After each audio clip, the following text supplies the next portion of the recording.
અરવલ્લી જિલ્લાના બાયડ ખાતે આવેલ ગાયત્રી શક્તિપીઠમાં અરવલ્લી જિલ્લા અને બાયડ તાલુકા યુવા પ્રકોષ્ઠ દ્વારા યુવાઓમાં જાગૃતિ અને સંસ્કાર નિર્માણના હેતુથી યુવા ચેતના શિબિરનું આયોજન કરવામાં આવ્યું હતું। શિબિરમાં મોટી સંખ્યામાં યુવક યુવતીઓ ઉત્સાહભેર હાજરી આપી હતી।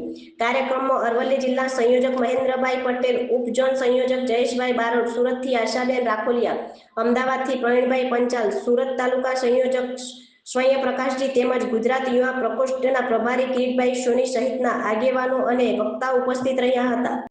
વક્તાઓએ યુવા કોણ, હું પણ યુવા છું તથા વર્તમાન સમય અને યુવાનોને યુગ ધર્મ જેવા વિષયો પર પ્રેરણાદાયી માર્ગદર્શન આપ્યું હતું। તેમણે યુવાઓને જીવનમાં સકારાત્મક વિચારસરણી અપનાવી સમાજ સેવા અને રાષ્ટ્ર નિર્માણ સક્રિય ભૂમિકા ભજવવા માટે પ્રેરિત કર્યા હતા। શિબિરમાં આશરે 250 જેટલા યુવા ભાઈ બહેનોએ ભાગ લીધો હતો। સમગ્ર કાર્યક્રમ ઉત્સાહપૂર્ણ વાતાવરણ વચ્ચે સફળતાપૂર્વક પૂર્ણ થયો હતો।